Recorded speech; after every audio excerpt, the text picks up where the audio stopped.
Hey, what's up? If you're working and you need to work to support yourself, this one is for you. If your lifestyle is being taken care of by some other people, then this one might not be as relevant. But certainly if you're working and you're paying your own bills and things like that, the idea of not working, losing your job, having work come to a halt is kind of a scary and daunting thought, because so much of our lives revolve around having money to support that lifestyle, whether it's food that we have to pay for, whether it's internet, power, rent, things that we need. And, as soon as money stops flowing in, it's essentially only flowing out.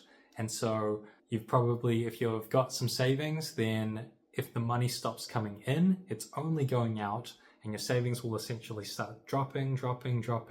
And eventually you're going to get to a point where it's potentially zero if you're not lucky in finding another job or finding another way to get that money. I know some places obviously have things like job seeker support where the government will help with funding essentially while you're looking for work, actively looking for work. And, that can be a great contribution for those that have just been a little bit unfortunate in losing their jobs and getting them back on track. But it certainly wouldn't be as much as you might get paid working. And so you've got this money going out.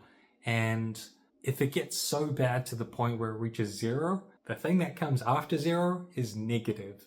Now, there might be ways that negative can happen.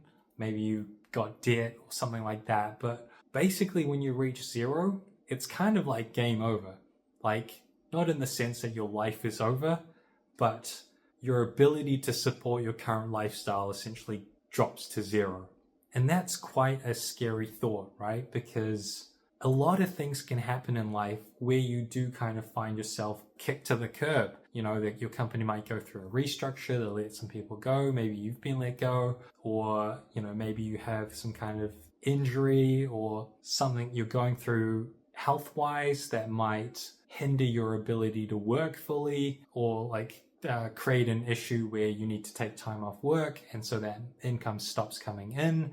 And it is very scary, right? Especially, if you've got mortgage as well, that's even worse, because now you're at risk of losing your house that you've probably worked really hard to get.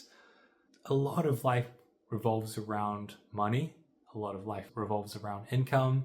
And, I think everyone puts on a brave face, everyone puts on a good face, but I think at the end of the day, I'm sure lots of people are concerned about money.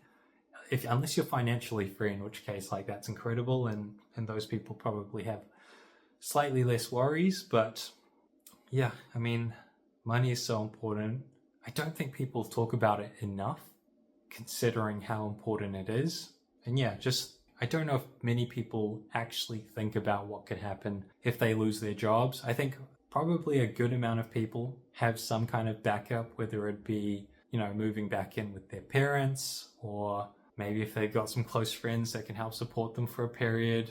But, if you didn't have that support system and you do lose your job, you do lose that income, and you don't have a way to generate money, I can imagine it'd be very easy to dig yourself into a hole. And to get out of that hole would be pretty intense, I would imagine. Yeah. Thanks for watching. See you next time.